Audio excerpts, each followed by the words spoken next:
let me ask you this. In your experience, what do you think and feel most people misunderstand about 5-MeO-DMT? So many things. It's hard to pick one, to Okay. be honest. Okay. Let's I tease think it apart. I would say the first thing that people deeply misunderstand about 5 is there is an approach to working with 5 or Bufo that is, it's all about the full release. So you got to have this big mega dose and you got to get knocked out and be fully in a non-dual state or whiteout, whatever it is.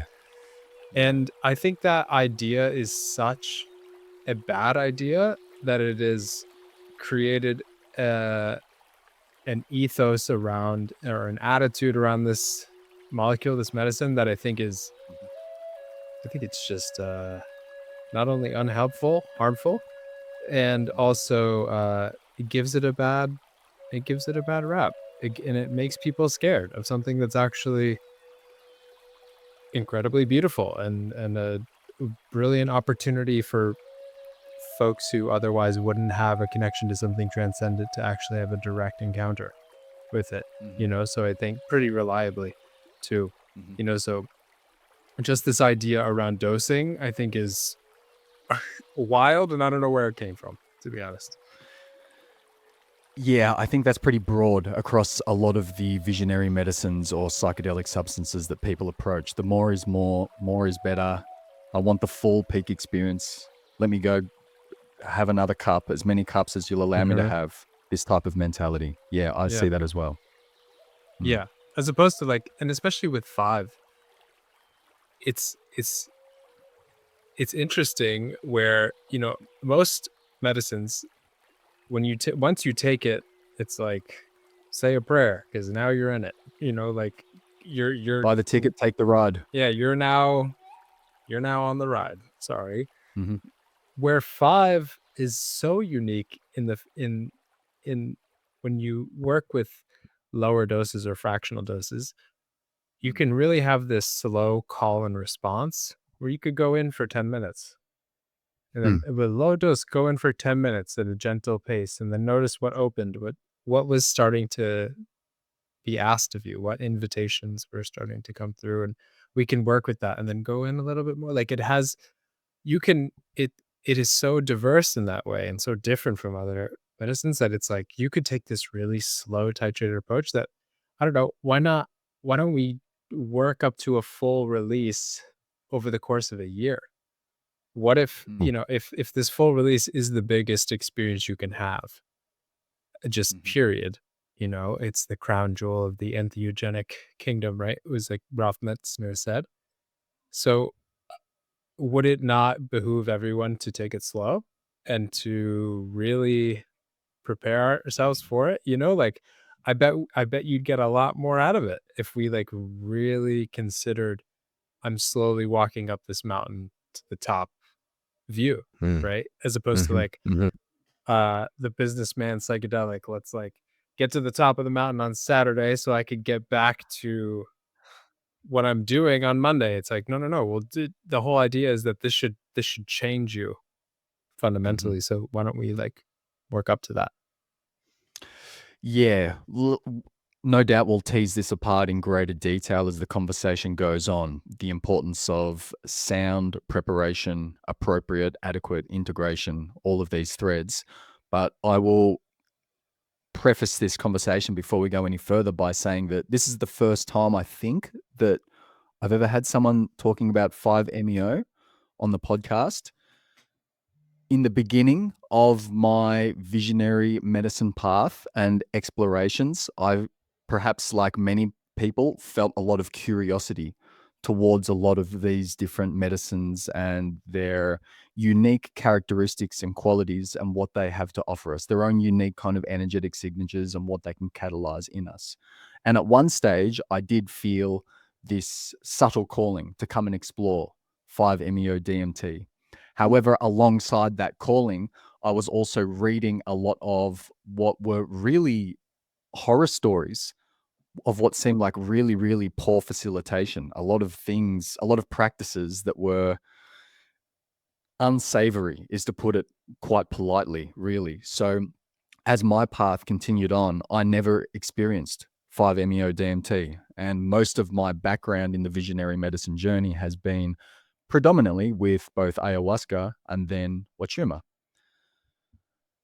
So, since we haven't spoken about this, I would say there's probably going to be a 50-50 audience of people who are familiar with 5-MeO DMT and then those that are not so familiar.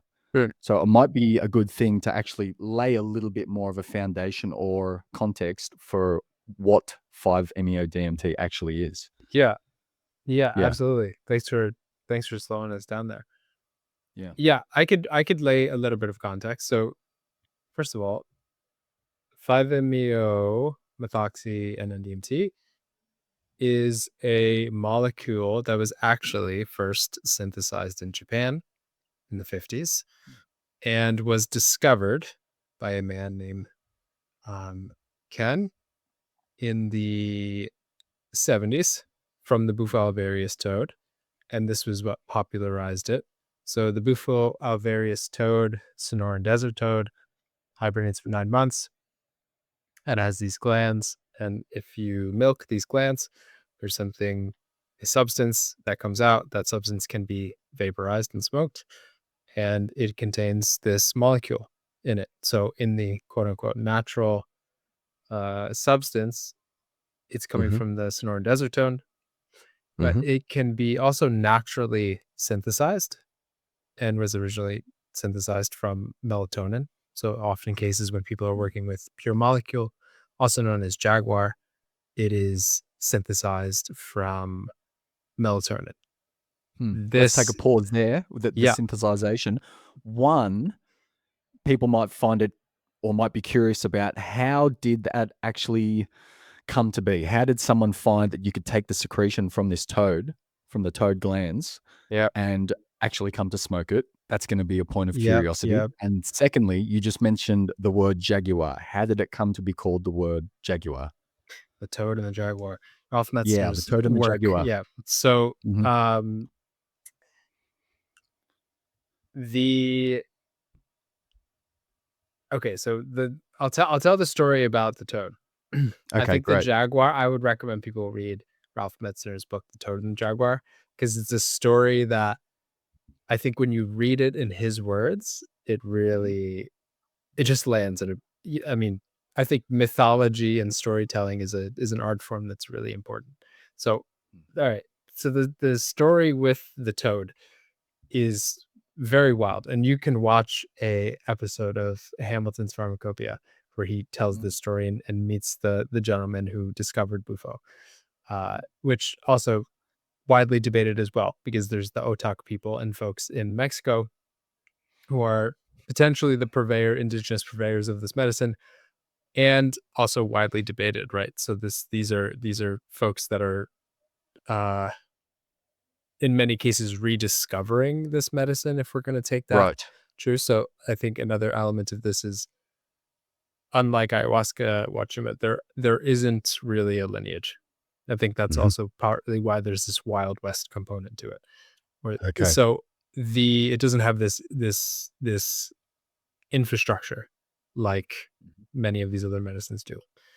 Mhm. This man was a researcher of culture and stumbled upon a article that was written, a article that suggested that there were Sonoran Desert toad bones found in native Cherokee graves Okay. in a medicine pouch.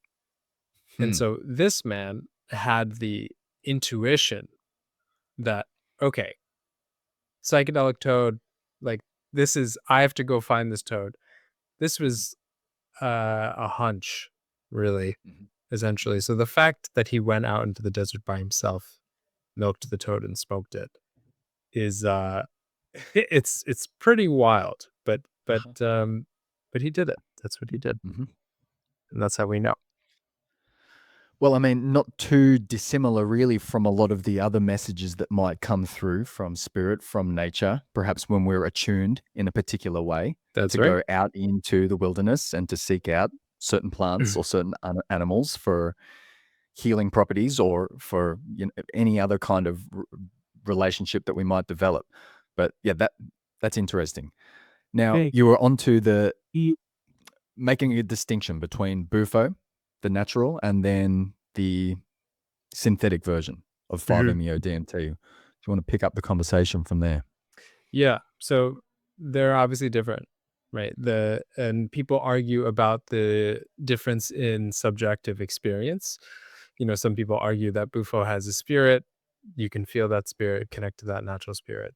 And that Mhm, five is synthetic. I like the word pure molecule. I like pure because it to me it's not really synthesized. It's not like created in a lab. It's more just purified to just mhm, that molecule, which to me is very different. So the Sonoran desert toad also is endangered because of this milking process and the popularity, the toad boom, you could say, in the like early 2000s and late 2000s. Um, mhm, this becoming a popularized medicine, quote unquote, to be used. mhm. Folks like Mike Tyson, popularizing Bufo, uh, Yeah, totally. actually Yes. affecting, the natural habitat of these toads. So, Mhm, the retreat center I work for, we work with the pure molecule. And mhm, what I've found personally is, yeah, there are minor subjective differences in smoking toad versus pure molecule, but mhm, they both lead to the same place. And what's incredible about the pure molecule is, I mean, there's many advantages. There's different routes of administration you could use with it, but it's also more accurate dosing. mm. And this is the And world's most powerful psychedelic per milligram. So 1 milligram is a big difference, right? Like, for example, uh, a full release dose with pure molecule is 8 milligrams. mm, That's a very small dose of right. anything, right? So Mhm, when you smoke the flakes of bufo that come from the toad, you actually don't know how many milligrams of pure molecule 5-MeO are in that flake. So it's mhm, much more difficult to know how much you're actually getting, which mhm, presents a potential risk, as there are many risks when being overdosed, which I'm mm. sure you've heard.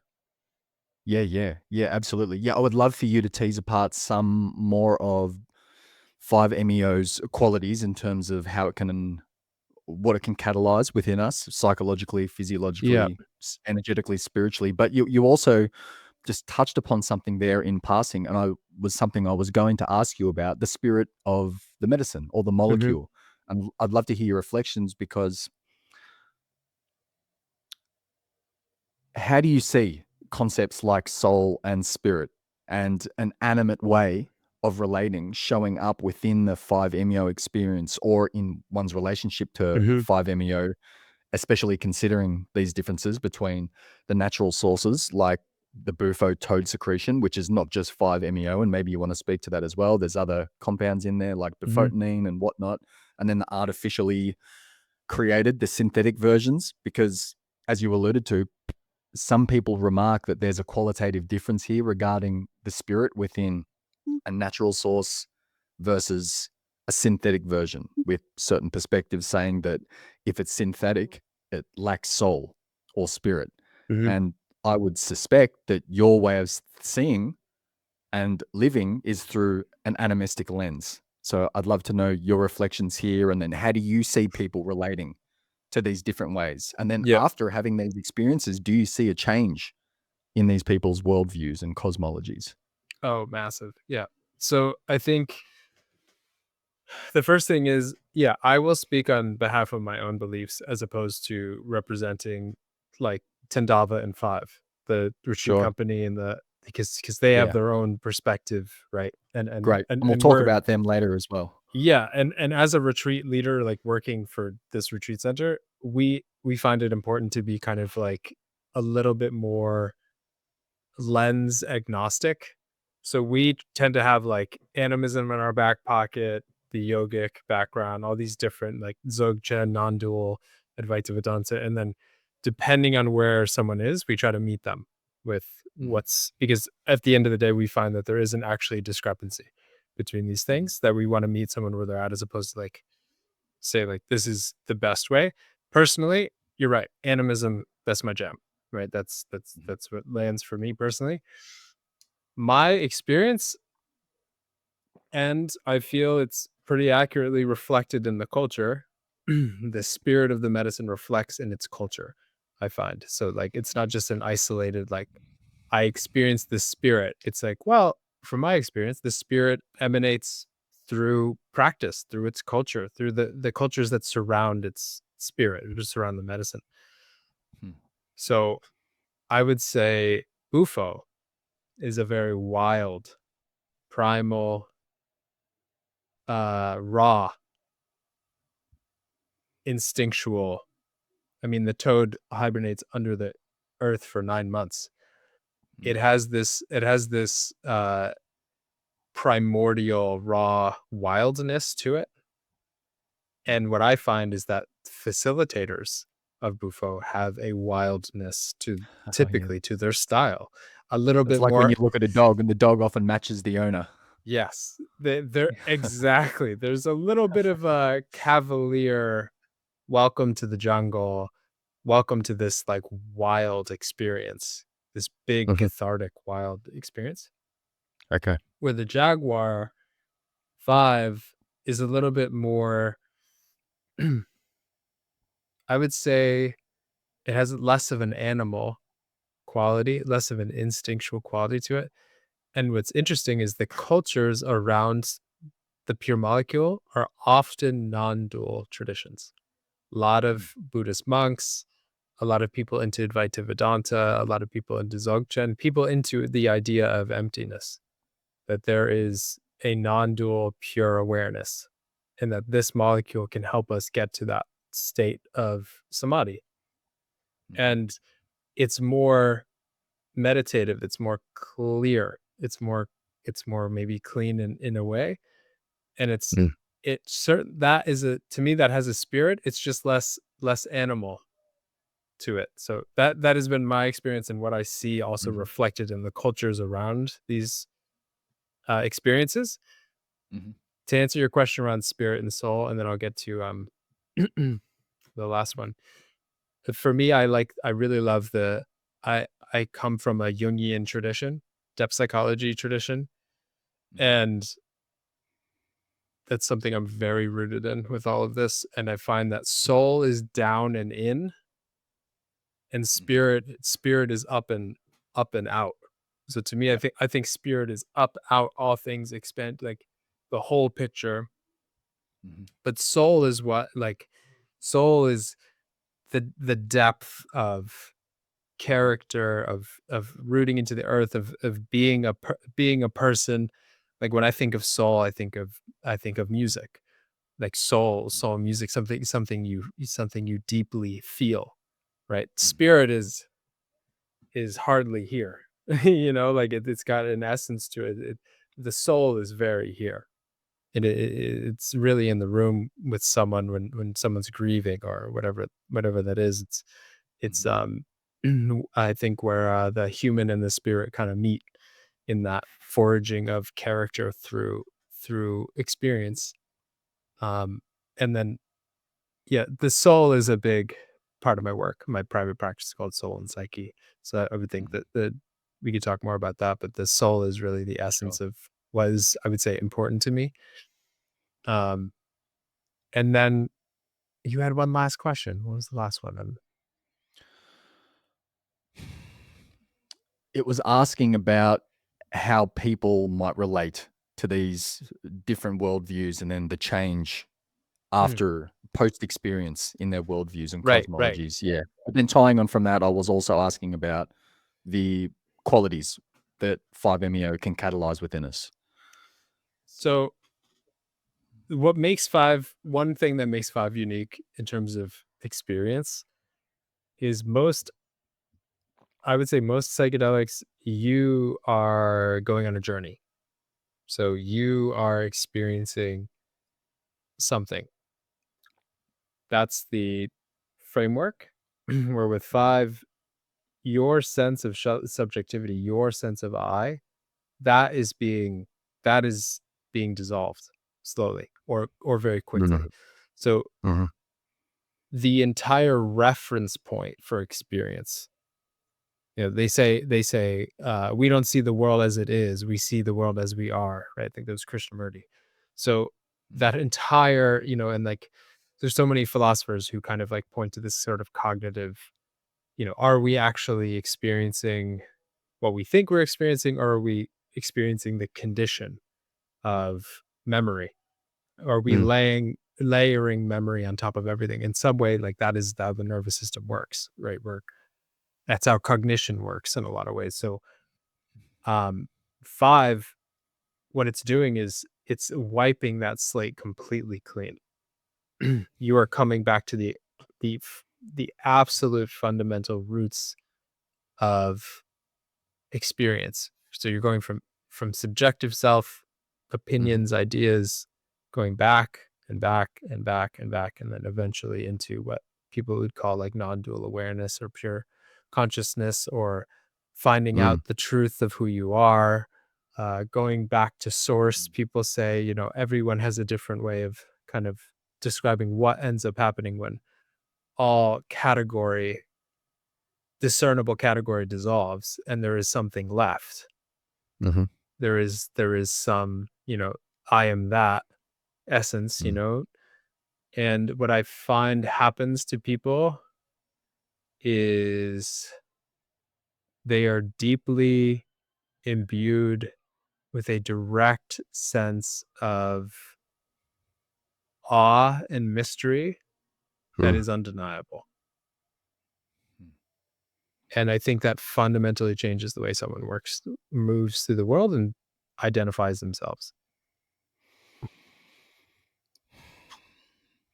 Okay, so this is often why people call this particular molecule the God molecule. And while I haven't actually experienced, as some people call this molecule, Jaguar or the pure molecule in itself, or Bufo, I have actually had a couple of experiences with the seed, Anadenanthera peregrina, I think is the Latin name for it, in Quechua known as Vilca, the nasal snuff. Yeah.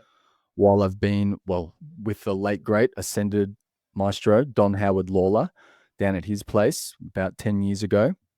And through that experience, it's perhaps the 2 times that I can recall this complete ego dissolving, this dissolution state into what seemed like pure awareness, this pure non-dual state of consciousness.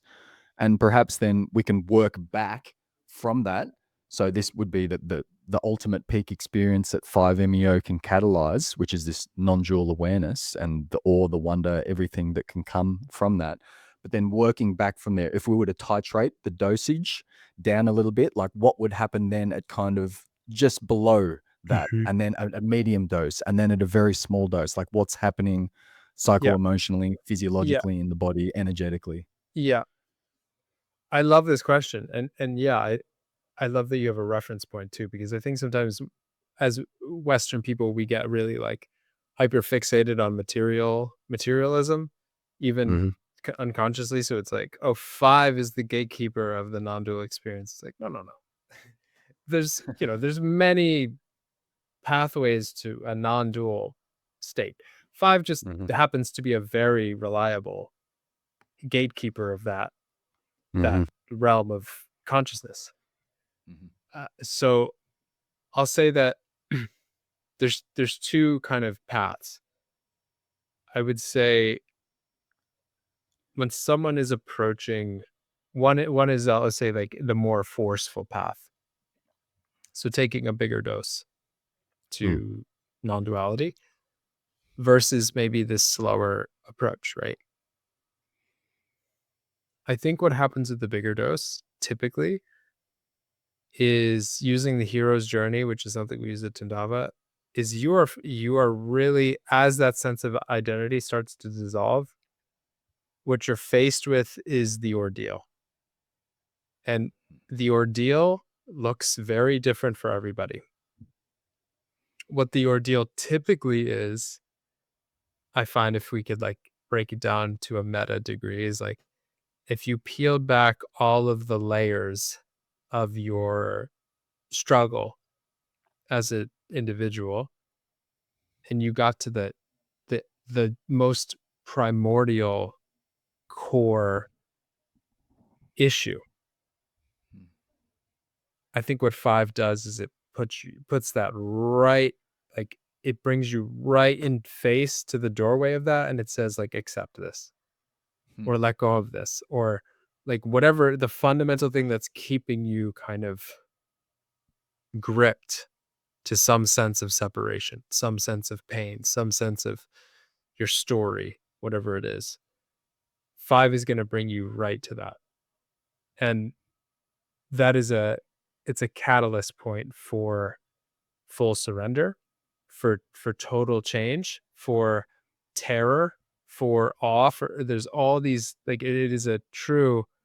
And I think what often happens when people end up having maybe traumatizing experiences with 5 is they're confronted with that way too fast, way too soon, with not Mhm. enough tools, and their nervous system, it's not even a choice. Their whole body is like rejecting that Yep. invitation. It's way too Mhm. much, right? You imagine like uh working maybe for a decade in your spiritual practice to face that doorway. You know, Mm. that person is going to come to that doorway and they're going to say yes, probably, because they're going to Alright. recognize the invitation. Where you Mhm. could take someone with zero spiritual practice and you give them a Mhm. full dose, Mm. it's like, whoa, whoa, whoa, we've skipped like 10 steps. So what I find with the low doses is what happens is there'll be some manifestation of that ordeal in the body. So maybe you'll take a slow dose and you'll notice like your body will really start to like soften into this experience, and then like maybe there'll be, it's just like somatic therapy. You'll notice this, like you'll see an image, it'll be a dark room and you'll feel like this or feel like a contraction. And then Mm. it's like, oh, this is how I contract when I'm anxious socially. Well, it's like, all right, well, what if maybe the medicine wants me to open? I open, I take this big breath, and there's this big, maybe cathartic breath that comes out. And usually what happens is there's pain, contraction, and then there's a big, ah, and then all of a sudden you come on the other side of that. And usually so Mm. your cells, your tissues are kind of filled with some type of bliss, some type Mhm. of like, okay, you said yes to the invitation. And there's like, and then there'll be another invitation, take another dose, and like another and another and another. And it'll be an ordeal. Mm. You'll work through that ordeal, and then there'll be a resolve, this sort of Mhm. bliss. And from my perspective, maybe one angle on it is if life itself, beating my heart, organizing my tissues, has a melody or a rhythm or a harmony or a coherence, I think what the invitation through that ordeal is it's trying to get you in coherence with the rest of Mm. life, the rest of being. Mhm. And for Mhm. some people, they're way out. And so that invitation to go from here to here is violent. It's Mm. way too much. So that Mhm. titration is extremely important. What do you make of the common saying, the cliche saying in medicine circles, psychedelic circles, that the medicine doesn't give you what you want, the medicine gives you what you need? The way that I make sense of that is from a depth psychology lens Oh, of yeah? like, yeah, we are they say like we have ego, persona, like that's all your your clothes, your attitude of the season, my Mhm. how I'm the type of music I'm listening to, the character I'm playing for this moment. And then you have the unconscious, the shadow, all this animus, all this stuff in the unconscious. Mhm. But what you have in totality is the self. And the self is who you are in your wholeness. It's every part of your personality, every dimension of you.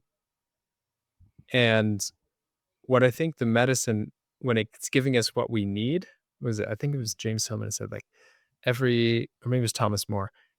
Every win for the soul is a detriment to the ego. Is a devastation to the ego, right? Because the soul is trying to manifest something that is like our wholeness. Like it Mm. includes all of us. Where the ego is, it's concerned with some narrow things in the moment, mainly protecting itself. And so I think that uh I think when the medicine gives us what we need, it's usually of nourishment to the soul as opposed to like maybe like the sugar that the ego wants. Mhm. Yeah. Yeah. Yeah, I was curious looking at that cliche saying through what you were speaking about before, where if someone has a complete dissonance or they're very, very dysregulated and out of coherence with this truth Yeah. that you were speaking to before, then how that might be perceived through that particular lens. Because it Yeah. can be easy to say, like the medicine just gives you what you need. And meanwhile, someone's just, having this experience or had an experience where it's like, well, geez, did I really need that? Did I really? No, I trust me. And like I people get do, it from like both no, no, perspectives, you no. know? And people don't want to hear it. And it's also a little abrasive, I think, to it's sometimes because like, for example, for me at least, if I'm taking the lens of soul psychology, Thomas More, they would offer that when you have a symptom like depression or anxiety, that is your soul. Mm, Unfortunately for you, mhm, is that like the depression, Jung always said, like, thank God for our neurosis, or else we would never know that we were sick. We would never mm, we would never know that we were out of integrity with our soul mhm, if we weren't anxious. Because mhm, where I am anxious, there's some part of me saying, no, I'm not I'm not interested in, maybe you're anxious because you maybe you're depressed because you chronically stay in a situation that is not good for you, but you chronically do that because you're acting out of pain, your fear, or whatever it is. Okay, so should you be upset at the depression? Because the depression is telling you a truth, So I think sometimes people don't want to hear that. Obviously, I don't want to hear that sometimes, but like the truth is uh maybe what I need is in that depression. So I mm. think I think medicine operates oftentimes in a similar Yeah. way. Yeah, I do get it. Do you see any common themes when it comes to intentions for people approaching 5-MeO? Or do you think there are any types of people or seekers or particular intentions that might be more appropriately suited for approaching 5-MeO rather than Mm, any of the other accessible medicines? it's a great question. Do I see similarities?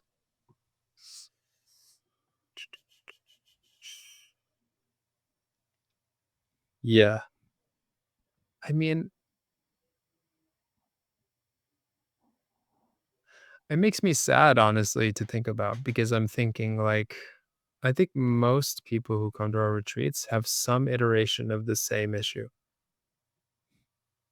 And I think the way that I would describe it is uh, something happened in their life, big T trauma or complex trauma, something happened, Mhm, mhm, sexual abuse, or they weren't loved enough, or they lost someone they really loved, mhm, and they were not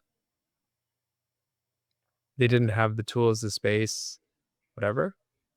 mhm, And so they have foraged a life with the best intentions to move on, to continue to live a good life,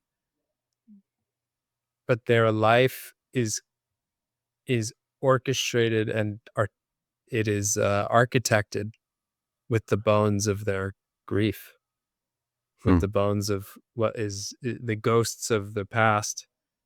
And so they are usually living a life that maybe on the outside looks fine, but on the inside, they feel like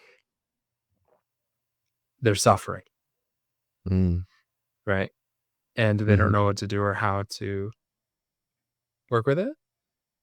And what I find, to answer the second question, therapeutically, what is really tremendous about five is I think oftentimes our body and our instinctual body has a way in which that it instinctually processes chronic stress,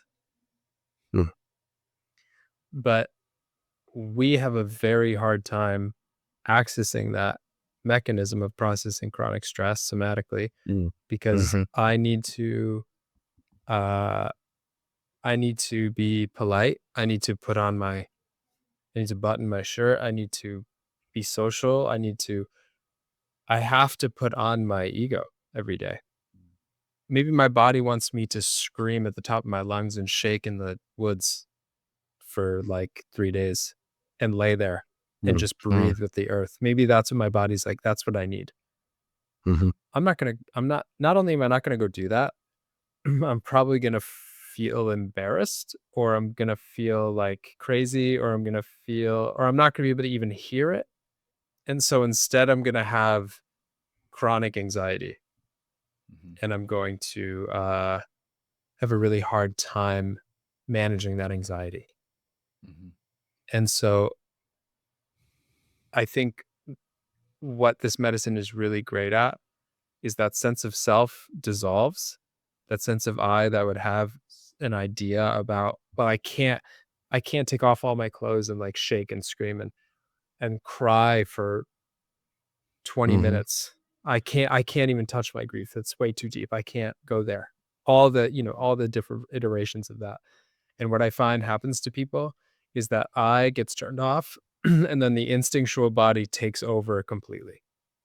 And there's a scream that comes out of someone that you would never imagine. And it's like again and again and again. And it's like, so to be in the room, it's so moving, because you're like, oh wow, I wonder how long this has been inside this person. They've been wanting to scream for a decade, right? Like, and it get it again. It's a lot of times it's processing grief to some degree, that it's chronically held in the body. So I would say that those are the situations that I think are the most apt, is like actually accessing the unmetabolized stress in the body. This medicine is incredibly somatic. Unmetabolized stress. Yeah, I like that way of phrasing it. And I was curious about that because when it comes to people's intentions for all of this work, and particularly five, we could paint it with some pretty broad brushstrokes. We could just use the words like healing, personal empowerment, personal growth, transformation, reclaiming personal power, these types of things. And my curiosity really arises from 5-MeO being known as, well, at least my perception of it is that it's primarily known for its capacity for it to induce these non-dual states of awareness. So that was why I was curious about any kind of similarities in intentions of people approaching this work. But then also for what you spoke about just then, when it comes to this unmetabolized stress and big energies, dense energies that have perhaps remained dormant in the body for such a long time, I suspect that this is the way that Tandava, which you can speak about more, titrates the doses and perhaps goes small. At least that's just a presumption based on what you're saying, to allow this to come out in a way that's not excessively violent. Because if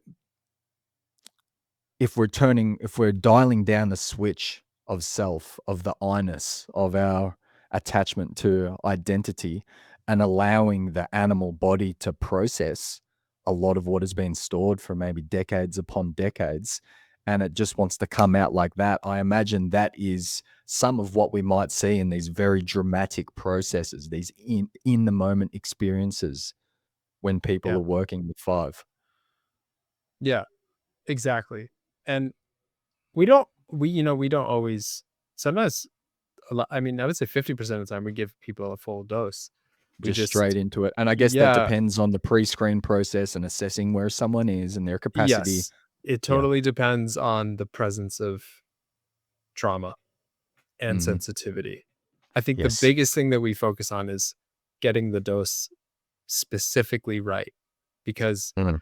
that's the biggest thing is if you can give someone minimum effective dose to send them into a full release, that's ideal, right? And even Mhm. we can also adjust for slower routes of administration. So if I offer someone insufflation as opposed to inhalation, Mhm. the onset is going to be about 20 minutes, where inhalation, the onset's going to be 5 seconds, Okay. right? So Right. that 20 minutes, that 5 seconds stretched out over 20 minutes is a very different invitation for surrender than Mm. the 5 seconds is like, let go now, Right. like, Yeah. let go now. And it's like, for some people, that is what they need, right? Like that's, Uh-huh. and we do all sorts of consultation around that too, like Mhm. really helping people feel into what feels true for them, all that kind of stuff, because the full release can be tremendous. But, Yeah. you know, to come back to your question, I think that there's a few things. I think, I think that the beauty of accessing the instinctual body is that is where children live, right? Like children are forever spontaneous. And they also live in this awe and wonder of all things, right? Like I can, look at a piece of grass as a kid and be like, all of a sudden, like there's a whole world here and I'm plucking this and it's like, there's this whole way of being in the world that's also very centrally uh driven and centrally like uh satisfying. Like Mhm. kids do all sorts of stuff that you're like, that looks like fun. They're just like making noises and be like, "Ah," and like doing all this kind of stuff. And you're like, I feel like I need to do that like 10 times a day. Like, but I'm an adult. I gotta do this. Like, right. And this rigidity, it deprives us of maybe called eros, or like an erotic way of feeling the world around me Mhm. and feeling my body and feeling myself. And Jung would say, well, that all of that is the shadow now as an adult. Like Uh-huh. all of Uh-huh. that is your shadow. And then it becomes like this dark, shadowy thing because it's been placed in the basement of our experience. So not only it comes at a cost to repress things. So I think Mhm. that the beauty of this is, I think, sure, what's in the shadow is your trauma. Yeah, that sucks. And that's not going to be fun to Mhm. scream and cry and have this whole big thing. We don't want that. But at what cost? The Mhm. cost is your joy and your sensual capacity to play and have, I think there's been some research that shows that like play is the opposite state of trauma in the brain and in the body. And so like I think the beauty is of it, and what I see in people is they come alive. They finally have some aliveness in their eyes after they liberate this instinct. And I think how that ties in with the non-dual state is, I think that when you are more alive, the animist vision becomes apparent. I think it becomes a bit obvious that the world around you is alive. When I'm more Mhm. alive, I see the aliveness in all things. And Mhm. that's what I see in people is I don't even have to use the word animism, and they Mhm. start talking in a these mountains here in Tepoztlan, they're so just, I can feel them and I'm like, yep. But Mhm. we don't have to, I'm not calling you an animist, but you're speaking very Uh-huh. animistically, so I think Yeah. that's the thing that it really brings a lot of joy for me, is seeing that happen. Yeah, nice. Well, just to hang on that point of the doses just for a moment, what have you noticed in terms of the standardization of doses Mm. in regards to any kind of individual sensitivities and the unique constitutions of everyone. How Yes. do you approach that? The way that we approach it a few ways. One is if you're coming in with capital T trauma or complex trauma, we got to start slow just to be safe, right? Just because like there are so many elements to trauma that contribute to a nervous system that is almost always at capacity. You know, they like hear something and there's that like jump or like all of this kind of, there isn't a lot of capacity. So we want to really slowly pour that cup of Mhm. we want to titrate. So that's the first thing. I Mhm. would say the second thing some people are just HSPs. Some people are just more Mhm. sensitive to medicine. Mhm. And that cannot be understated, right? Because person A who's not sensitive, and we've seen this so many times, will take 15 milligrams of medicine and be like, good, great. Like Mhm. that felt like a good dose for me. And we've seen people who 6 milligrams might be almost a little too much. That might, there's a if you take too much of this molecule, you will white out. You will not have an experience. Your nervous system will short circuit like a circuit Yep. breaker, and Mhm. you will just wake up and be like, "What happened?" And that has its own problems and complications and reactivations, all these types of things that can happen. Sure. Also, people Yeah. can get really their nervous systems can be actually very damaged by being given too much of this molecule. It's just like On an sending actual too much. biological level, that's what you see? Yes. Yeah, Yeah. I see people traumatized by I see people with PTSD symptoms, Mm. not from our retreats, but from folks just piping people too much medicine because there wasn't this sensitivity around or this focus around we really got to get this dose proper, and it really doesn't take that much screening to and conversation to really, all we really do is like, are you, we ask like, are you generally sensitive? Have you worked with those psychedelics? Have you noticed the sensitivity? Like all these types of things. And worst case scenario, if we can't really gauge, let's just start with a handshake.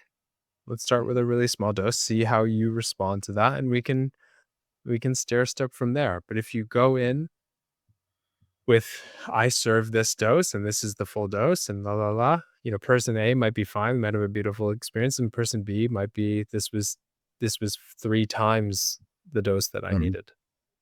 Mm. Yeah. Do you see an increasing sensitivity? And maybe you can just answer this, your own Mhm. relationship to 5-MeO, the longer that you've worked with it? Because, for example, the more that I have developed my relationship with the cactus over the years, someone's full cup, I may only need a quarter to one-fifth of that now to get into similar states of consciousness, particularly in the reference point of working with the cactus 10 years ago. And I don't know what is happening there on a neurophysiological level, but I certainly have my inclinations of what is happening energetically. And I suspect that from myself that once you do open up these pathways, whether you want to talk about it neurologically or just energetically, those pathways seem to remain open. So less and less allows the activation of these pathways to occur. So do you notice a similar thing there with 5?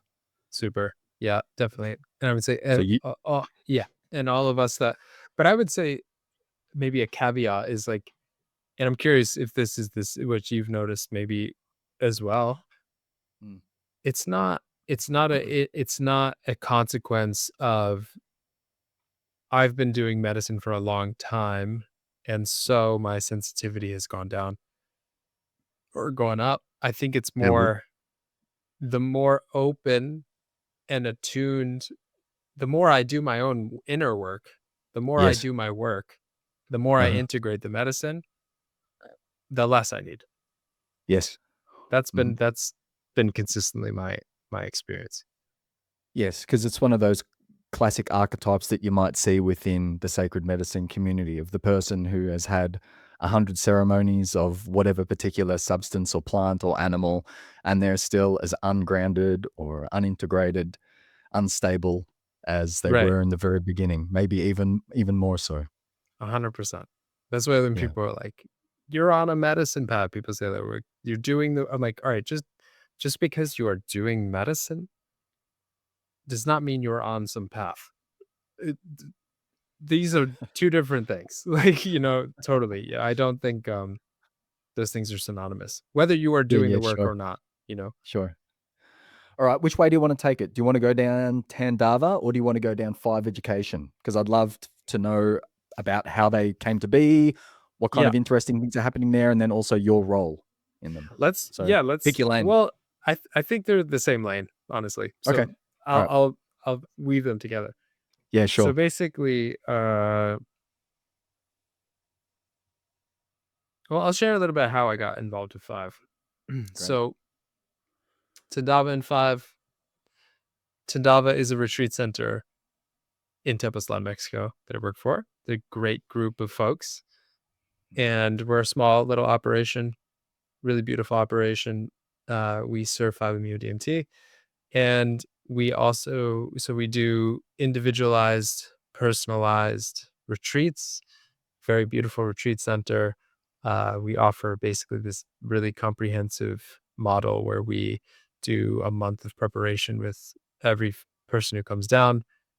They work with only 5-MeO DMT. The only other medicine we offer is temazcal to close, to ground the medicine. We offer some beautiful medicine from Mexica tradition. This beautiful man Falco comes in and offers some sweat, which is beautiful, beautiful, unlikely pair. The five and the when people ground into that sweat lodge, it's like everything locks into place. It's very Mhm. epic. Uh-huh. And then they are paired with an integration specialist personalized to them based on their needs. So they have a month of integration at least afterwards. It's part of their container. So it's pretty individualized, comprehensive retreat center in Tepots. Cool. All legal, of course. Mhm. Above ground. We're the only above ground, or the few above ground folks. And then five is and then, also with Tandava, we also offer really specialized retreats. So we'll do, for example, Victoria and Dr. Holly Richmond will offer a survivors of sexual trauma retreat, which is Fun. specifically for women, specific to work through sexual trauma with, Yeah. sexual trauma specialists with this medicine that is incredibly somatic, very slow titrated. And we have Sweet. containers like that. Like we'll have certain retreats that are just like bridging heaven. We have a retreat for Advaita Vedanta or just non-dual people who want to deepen into their Oh, non-dual wow. practice, so Mhm. we have healing retreats and then we have exploration retreats and then we have like specific retreats, like things like healing sexual trauma, stuff like that. Mhm. And then five is our education platform, also research Mhm. as well. So Mhm. five is we offer free education and resources, because what we found is that basically, like I was kind of sharing at the beginning of that, like there isn't this centralized hub for legitimate information where people who are psychedelic naive, people who are naive to five can come and really get solid information and education around five. What I've found is that is the biggest harm reduction tool we have, is to intercept the psychedelic naive people with education. Like Mhm. if you can be the first point of contact when someone Googles this and give them the information they need, they're going to be safe. Everyone talks about like, calling out facilitators are doing bad work. It's like, sure, but they're going to constantly pop up. So I think what Mhm. what really elevates it is if everyone was educated on this, we wouldn't have an issue. Mhm. So at first we offer education, we offer integration resources, we offer a biweekly integration circle for the community. We offer pages of integration specialists, facilitators that, we offer a 9-month facilitation training course for folks to really get the trauma-informed approach to working with this molecule for therapists, for researchers as well, people who are doing research who want to keep people safe in the trials with these Mhm. medicines as well, because that's a whole other field where people are just being dosed, and we want to make sure that they understand that this is a very different thing to work with. You can't just standardize dose it. You have to, be Mm. careful, like very Mhm. careful with it. And then we're also doing research. So we've paired with UCL and doing some EEG studies with Five to learn more about it, and um, offering integration. I'm working on an integration course. I've got a basics course, and then working on like a 9-month animistic base integration training course as well. So yeah, that's Tandava in 5 in a nutshell, I'd say. Yeah, yeah, there's a lot of great and thorough information that I've seen on the Five Education page. Yeah, If our audience want to go and like, there's comprehensive information on there. And then tagging on there, what do you have any specific roles within Five Education and then Tandava? Because you are an integration specialist, if we yeah, want to, put an yeah. identity on that. So I would say, yeah, my role is I'm the head of integration education for Five. So Mhm. everything to do with vetting the integration specialists on the page. I run the integration circles. All the Right. integration information comes from me, and then the 9-month training teach everyone about integration, and then Mhm, when folks come through Five and are in a crisis situation, mhm, that's my that is my forte. That is my specialty, is supporting Mm. people who are really in a bad way or really Mm. struggling after a really intense psychedelic experience. And then Tandava, I lead retreats. I also do integration sometimes, but I'm pretty busy. So with all the mhm. other elements. So yeah, just I would say retreat leader, but also head of integration. Yeah. When it comes to the education side of things, and we have touched upon this a little bit, but if you want to speak to it a little bit more, do you see any particular gaps within the psychedelic education landscape that Five Education is really trying to bridge? Yeah. I would say right now I'm working on the level 2 integration training, which would be a 9-month, 10-month. I can't figure it out. I really want to make it a year, but it's Okay. a integration training course that what I've noticed in the education space is that all of the education around psychedelics is all 101. It's all 101. It's all here are the basics of what psychedelics do, what they are, here's the research, Mhm, set and setting, a little bit of history. We'll drizzle in some therapeutic modalities, internal IFS, like somatics, but it's a mhm, foundations course, whether we're mhm, talking about like, you know, I don't want to like throw any programs under the bus, but like all of the programs offered are 101 from my perspective. The reason I know that is because so many therapists call me for supervision, and they're like, my client is dealing with a demonic possession after their session, and I'm a clinician. I don't know what to make of that. How do I help mhm, this person, right? So these situations that emerge from the actual, like, let's get into the nitty-gritty nuts and bolts of like what can happen, Mm. what is a process really look like long term, what is the phenomenology of Uh, experiences that people are having. So what I found is mhm. the gap that really want to fixate on is a 200 level course. So this course that I'm creating is going to be mm. all around like, let's spend 2 months on case studies on like Mm, people's actual experiences through maybe a difficult 3 months after the process. What did that look like? How did it resolve? What were some of the content that came up? A Mhm. demonic possession. All right, let's have an open dialogue around like what different cosmologies can we pull in that mention this phenomenon? Like, Mm. where can we support someone? Do we have case studies where something like this has resolved itself? What would certain indigenous communities have to say about this? Like, Mm. let's take a comprehensive approach to actually understanding and getting deeper into what can happen in these Yeah. types of spaces. Yeah, I love that. And I suspect that you're talking about Five's approach to not only psychedelic education in general, but the training of facilitators. Yes. Yeah. So Yeah. that's integration. And then I would say with facilitators, with Five, the education gap that we're trying to bridge is a lot of the folks who come through our facilitation program are already facilitators. And what we usually hear is when they're about to make the decision, they're like, I don't know if I really need this training. I'm already doing this work, right? I don't know. Mhm. And then by the end of it, they're like, wow, I there's so much I didn't realize I didn't know and I didn't need to, like, what is it? Unconsciously incompetent, Yep. in the arc of competence. And Mhm. so usually by the end of the 9-month facilitator training course, we don't say, hey, congrats, here's this piece of paper, and now go Mm. start serving people. We say, this is step one. Now you need to mentor. Like, go do some mentorship with someone for some time. Like, let's like really honor other traditions of medicine. It's like it takes time. Like, really, really. And what's interesting is what we notice is that when people first usually get into facilitation, there's a lot of enthusiasm, right? But when people really start to learn in that competence arc, when they start to become consciously incompetent, usually what happens by the end of the program is everyone is consciously incompetent. So they go, I am very aware of all the things I don't understand.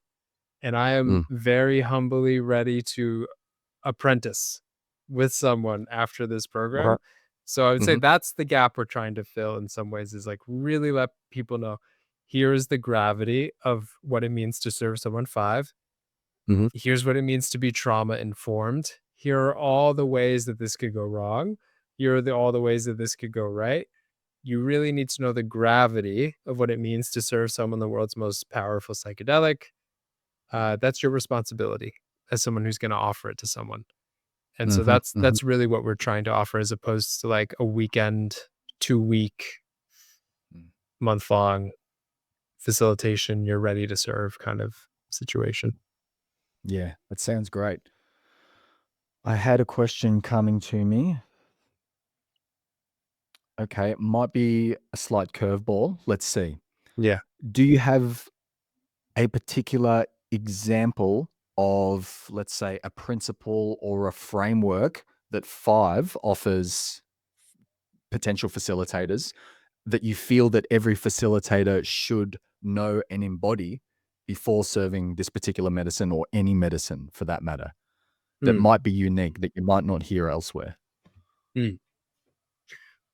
That is a great question. Comprehensive screening, I would Mhm. say, is my answer to that. Mhm. So to elaborate, I think screening protocols sometimes exist and sometimes they do not. Mhm. Sometimes screening protocols go so far as to say, like, um, usually a lot of basic screening protocols are asking questions like, is there anything contraindicated? Meaning, are you on an SSRI?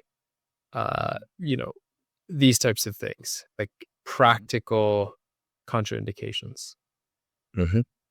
where what we offer as an approach in our screening protocol is uh, deeply psychological, Mm. spiritual, Mhm. medical. We try to hit every point.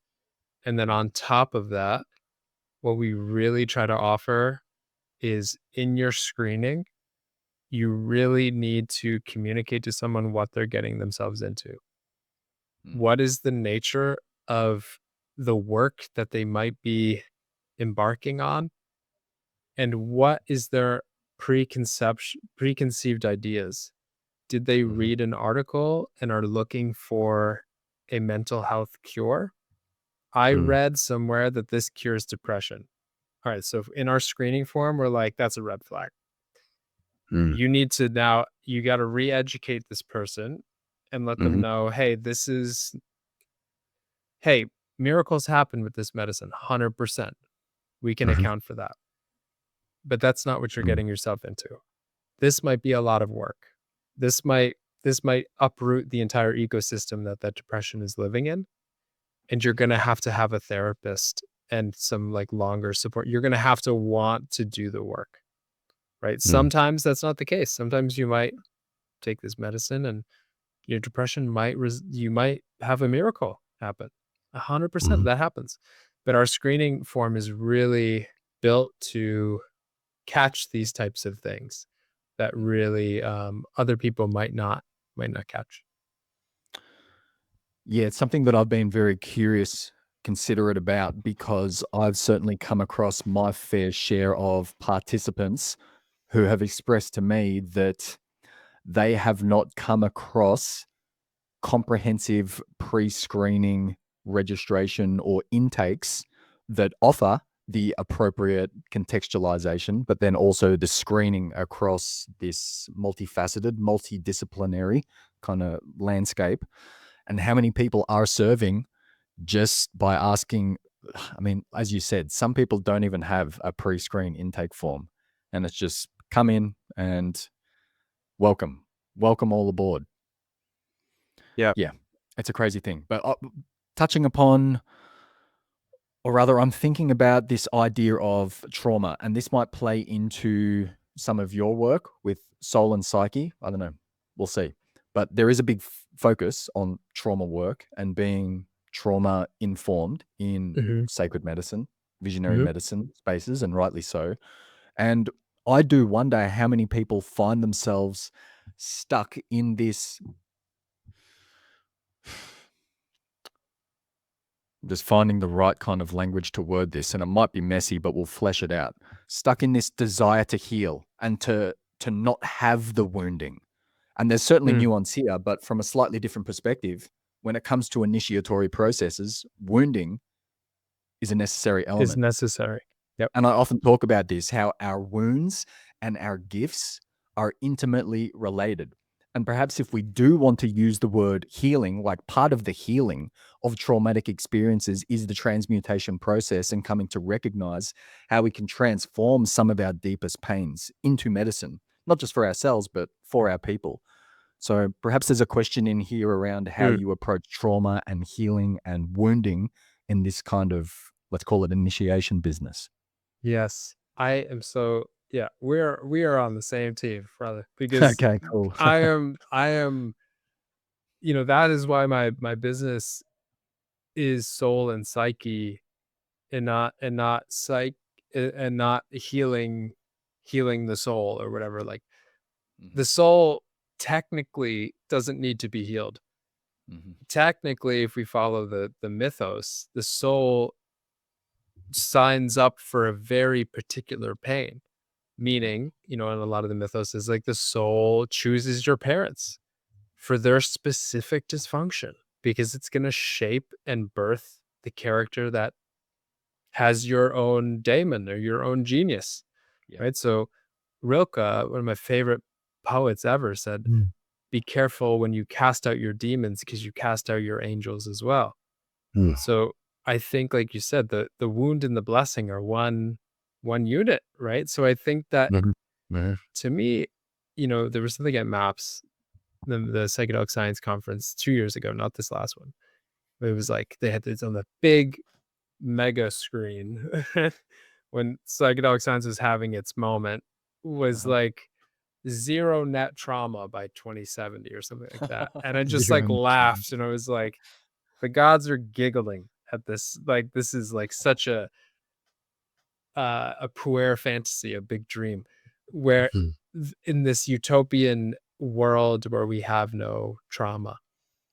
And I think it's an illness to want to eradicate suffering.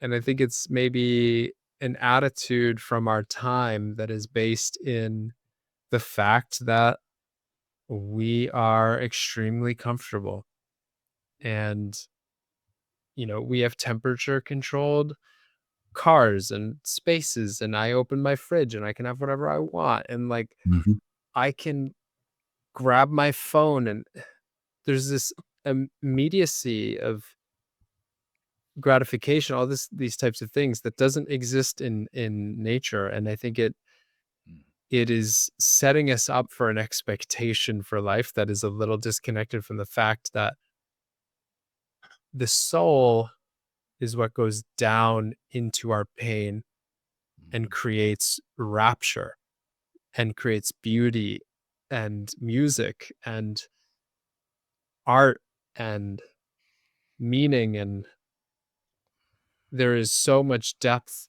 and importance that comes from our suffering. And that doesn't mean we all need to like continue to suffer for no reason. But I think that's the function of the initiation, is to find the blessing in the wound, so you can make beauty from that, speak beauty from it, and share it, and connect yourself with the world. So I think that what I found is, if we're trying to eradicate trauma, I think it's a really sad thing sometimes to see people caught in when they're really frantically wanting to heal. Yeah. And oftentimes it's like this, it's like when you're picking a scab, it makes you bleed. And it's like this like illness of sort of like, baby, you got to leave it alone. You got to, and I think that true healing, if that is a thing, I think it's really in expanding our capacity to be with all things. And if, I love the analogy of, I don't remember who said this, but like, if I have a water bottle and I put like 5 drops of red dye in that water bottle, the water bottle is going to be like black. It's going to be dark, dark red. Right. And so if the drops of the pain of the trauma, like, I'm going to be consumed by pain. Where I think initiatory rites of passage and true soul work, true work of character building, that expands that bottle to a gallon jug. And now that gallon is, you put those same 5 drops and it's like tinged with pink. It's just got this color to it. So I think the object for me, what I think is more effective is, we don't want to get rid of these drops of pain. We want to use what's here, the prima materia, the material of your life, to develop your character. And if your character can grow to hold all things, to hold the suffering of your personal life and collective, you are now a light unto others, and you are better for it. And everyone is, right? So I think it's more effective. And also, I don't know, good luck eradicating trauma. I don't think it's gonna maybe you spend your whole life healing your childhood trauma and then you get hit by a car. And it's like, well, now you got car trauma, so it's like it's just gonna happen again. Yeah. Well, through being part of, or at least attending things like MAPS and psychedelic science conferences, do you see this as an issue within the clinical space, or do you see that there's kind of headway being made, like the clinicalization and the pathologization of wounding and trauma, and not taking into consideration a lot of this initiation business that we're speaking about when it comes to story and mythos and soul and psyche? Yes, I would say therapists who are initiated, no, and Okay. they bring that in. Hmm. I think, but generally, yes, there's definitely there's a lack of initiation, and as a orientation to the problem in the room. And I think that disempowers everyone. But I think more generally, I think it needs to be a culture shift. I think generally as a culture, we need to reorient to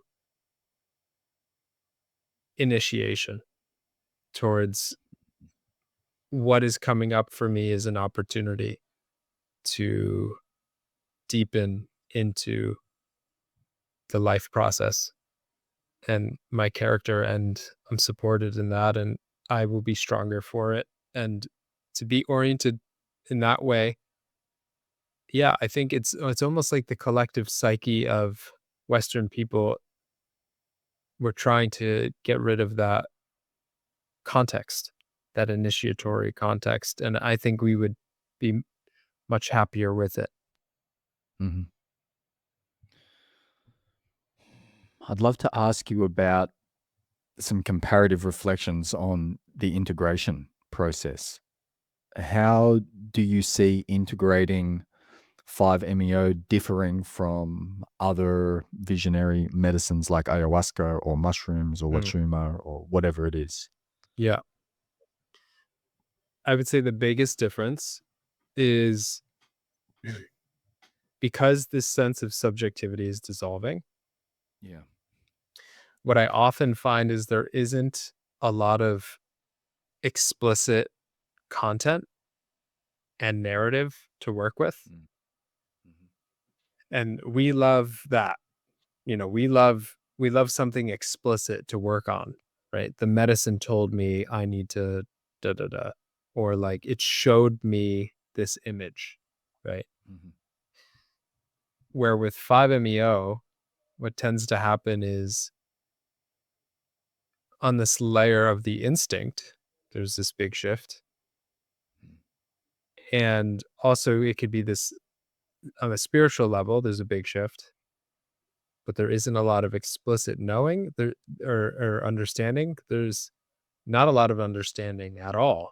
So that is very hard for people.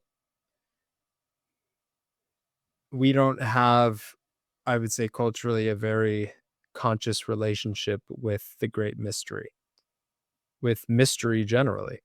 We are trying to eradicate mystery. We're like, I want to know and control every detail. And so I think the first thing that is hard for people is there's a lot of unknown. I don't know a lot of what happened, but what I do know is I feel very different. I'm also probably feeling a lot of new things that I can't identify. I'm having a lot of sensations. People have Mhm. reactivations. People have like these reactivations are basically like experiences where you experience the medicine in your sleep and you'll go back into the same movements. It can be very intense. Mhm. And so there's a lot of what I would call implicit material, and there's a lot of mystery, and there's a deeper need to both listen, which is I would say, a more feminine quality, which we don't Mm. appreciate, Mhm. is deep listening and softening into letting this process guide us. Where I think a lot of people are like, I got the message from the medicine and now I am going to integrate it. Right? I'm going to take this and bring it into my life. This is like masculine, I Mm. would call that. Mhm. Like, just I'm in control. I know what to Mhm. do. Where I think what's really vulnerable about five is working you in your process. And that is very vulnerable to say, Mhm. for maybe I can use an example, but I don't want to go too far on a tangent. But I think what makes it unique is that it asks us to be more sensitive, to listen, to feel, and to orient ourselves in a feminine way towards our process. And in that way, we have to surrender to something we're not going to be able to see directly for the Uh-huh. moment. We're going to have to And trust that we're in a process that's taking us somewhere important. uh, Yeah, Jiddu Krishnamurti, he said that it's no measure of health to be well adjusted to a profoundly sick society. And when it comes to that integration process, I do see that where a lot of people are approaching it from integrating the experience or the lessons or the shadow qualities of self that have been cast away or repressed. We're integrating back into more of a sense of wholeness. of Yeah. ourself. But then there's an expansion of that. What is it that we are integrating ourselves into? And we are for most, or maybe I won't say most, but for a lot of people, the socio-cultural reality that we are integrating ourselves back into, it doesn't have this architecture of that can hold these deep spiritual or non-dual experiences, which Mm. is why so many people can experience these challenges when trying to integrate the non-dual or the ego dissolving experiences back into daily life. And I suspect that that is amplified within the 5-MeO DMT space, which does require more of this nuance and sensitivity when it comes to the preparation and the integration. Mm. Yeah, 100%. Mm. And I think that I think that's why we really felt it necessary at 5 to create an integration circle that was specific to 5. You know, like there's a lot of offerings for integration circles, but I mean, at first I was a little resistant to it. Like when Victoria said, like, we need to have a 5 specific integration culture. And now that we've been running the circles for 2 years, I'm like, oh, this is very necessary because this is a very unique thing to go through. And there isn't culture around it. You know, imagine going through the biggest experience of your life and then having no one to talk to about it. Yeah. Or when you try Yeah. to talk to well-meaning people, you're like, I can't even describe it to you. I don't have the words. But then when you're around a group of people who all have been through it, you're like, I don't have to. We can Mhm. just, there's so much I don't have to describe, you know? Mhm. Yeah. Can you I'm very curious about the reactivations as well. So Yeah. you mentioned that they can happen and some of how Yeah. they can happen. They can happen in your sleep, but it's not just in sleeping state, right? As far as I'm No. aware, they can happen in the waking state. So can you tease that Mhm. apart for because I know that there are people that are unaware that this can indeed happen. Yeah. So the way that I see it, you know, in terms of I was just speaking about how 5 is very somatic. Mm. It's very instinctual. I would say it's really in your tissues, which is both beautiful and Good. sometimes alarming because it's Mm. very you have this relationship now where you kind of can't undo it. Right? There are some things that you can know, some things you can experience. And it's not like, well, I went there, I had that experience, and now I'm sober and I'm done. The Mm. 5 kind of has its way with you for a while where, you know, sometimes for nights afterwards you will it's not a dream. You will wake up from your dreams and fully be reactivated, fully be back into your 5-MeO experience in Mm. exactly the way that you were. Whether you were screaming, shaking, whatever you do, you will go back. We call it night school at the retreat because usually Night school. there's an Okay. elaboration of your process, right? Like just Yeah. you had step 1 and then this is step 2 and then you'll sit with the medicine again. Yeah. Very visceral relational continuity. Super, Yeah. very visceral, very relational. And then this also can extend for me, it extends into uh these moments in your life, you could call it from a Jungian lens of synchronicity, where Mm. will have a moment where someone will say something to you, or you'll see something that relates to your process, and you'll feel this wave of 5-MeO, and you'll start to feel like you're going back into it. And there's this sort of, you know, in a horror movie like Dutch angles, everything Oh gets yeah. like creepy Yeah. or Yeah. whatever. It's like it almost does that. It's almost, you almost have this moment where you're like, oh, whoa. And Okay. and Mhm. so there's this learning Mhm. that is ongoing, and it sort Mm. of is asking you to you kind of my favorite thing about 5 is you kind of have to integrate sometimes. Sometimes you Mm. don't get a choice. Sometimes it just keeps coming to you, and Yeah. it opens your body in a way to this more metaphysical, this more transcendent Mm. relationship. How common are the reactivations? Well, people who have had traumatic experiences will chronically reactivate. So it's like more of a Mm. PTSD type response. So Hmm. people who are overserved, underprepared. Yeah. they will react. I've worked with people who are like had to call out of work because they wouldn't stop reactivating. So that Mm. like that's a common thing. If you're listening to this and you've had an experience where, also if you're listening to this and you're in that situation, please call me because I can help you. Like Sure. get out of this loop, because it's a scary loop when you've been overserved and underprepared, and then you're reactivating again and again, and you can't get away from the medicine, and it's maddening. It'll make you mad. Reactivating within that kind of negative framing or negative context, though, because can the reactivations, I suspect that they Oh, can they can also be be quite a incredible. pleasurable and a Oh positive yeah. thing.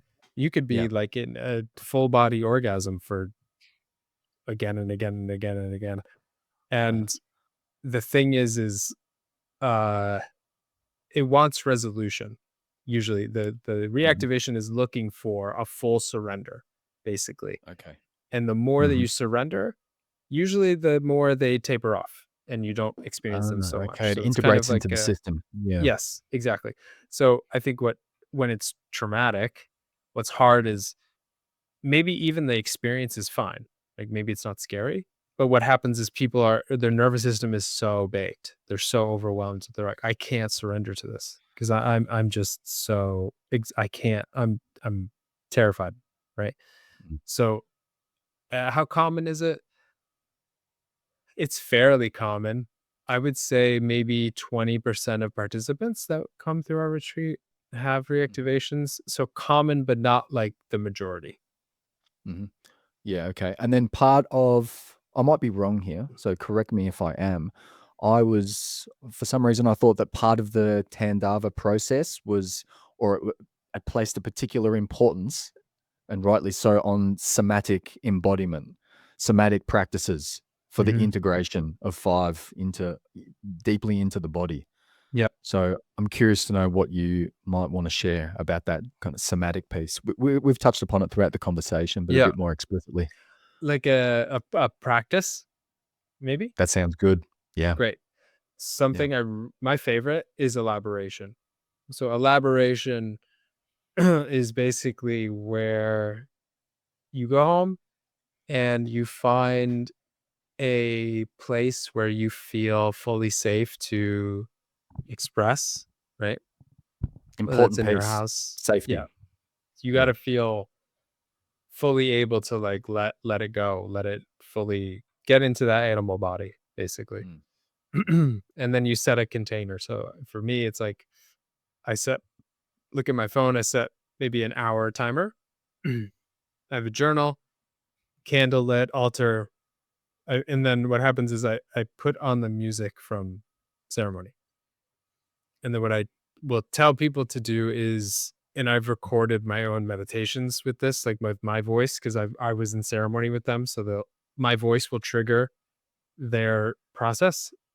So I'll do a meditation. I'll say the things that I told them in ceremony, like right before Mhm. I gave them the pipe or whatever. And I'll be like, imagine you're at Tandava, you're leaning back, you take the medicine, you take a big inhale, hold, and then you put the music on. And then I just instruct people to keep your eyes closed, or you want to wear an eye mask, and you just follow every impulse and sensation. No Uh-huh. mind. You just allow the next impulse. And some people it takes time. Some people they're right in it.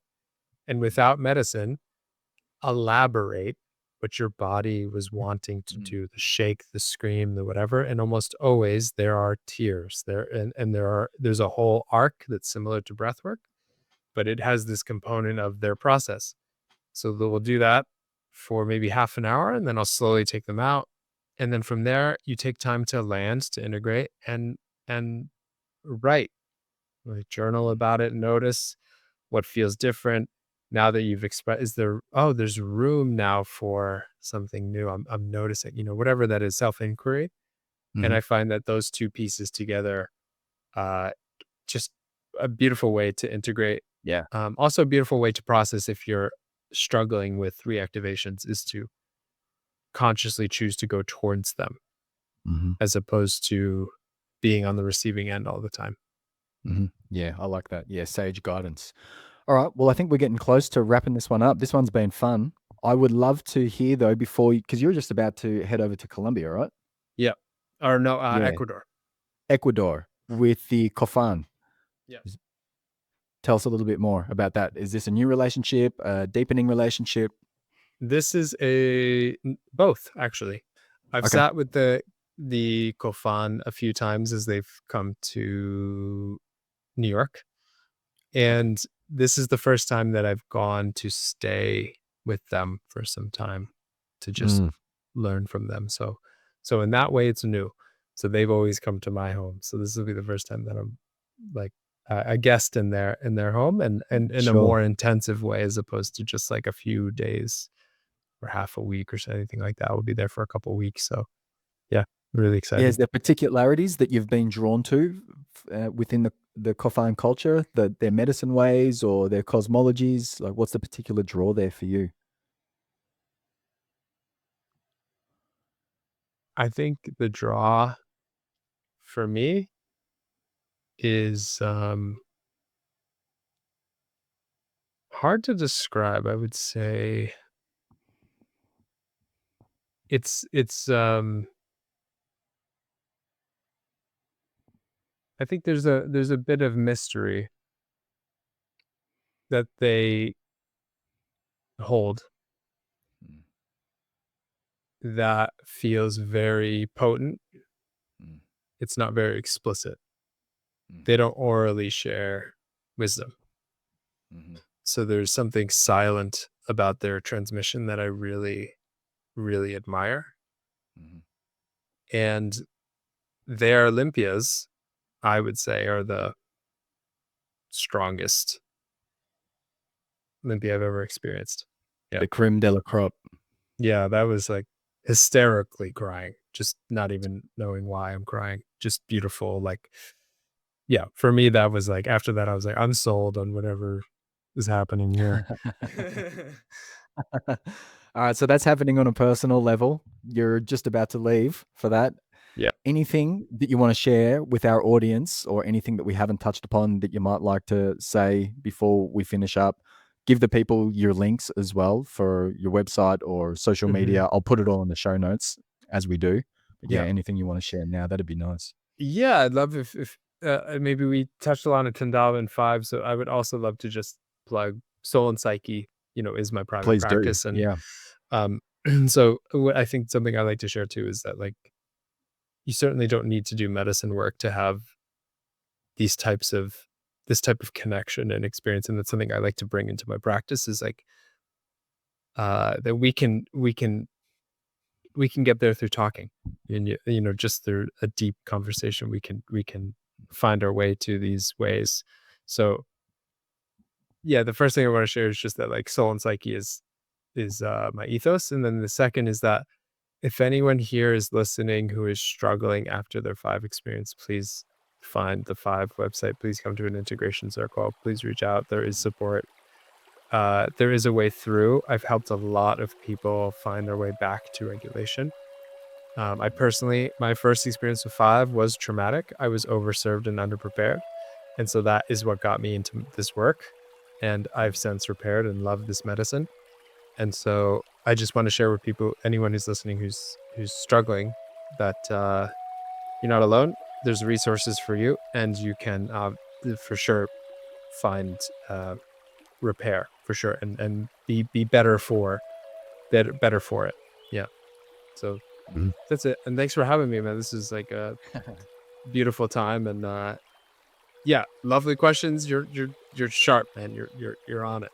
Yeah, I had an enjoyable time too, man. It's been nice connecting in this kind of way. Plug your website, Soul and Psyche, and also you didn't quite make it as explicit as maybe would be nice to in what you're actually offering through your own business or services through Soul and Oh, Psyche. that's right. Great. I'm Yeah. never explicit enough, honestly. That is like, that's That's my part of that initiate that's interested in the mysteries, keeping things a yes. little bit more silent. Everything is always a little bit, whether it's poetry or whatever, everything's always like shrouded in a little obscurity. Yeah, yeah. And it's like, so what do you do? I'm like, okay. Okay, so with Soul and Psyche, what I offer is one-on-one depth work, therapeutic work. And then I also offer one-on-one mentorship. I work with a lot of therapists, clinicians, people who want to have a more psychedelic oriented initiation, maybe oriented, animist oriented practice, or they need help with their psychedelic therapeutic clients. So I do a lot of mentorship. People want to learn integration specifically. I do mentorship a lot. And then I also sometimes I offer retreats as well, but mostly that one-on-one work as well as the mentorship work. Mm-hmm. Awesome. Instagram at Soul and Psyche. Awesome. At Soul and Psyche. Otto, it's been a pleasure, mate. Thanks again. Thank you so much, man. Likewise.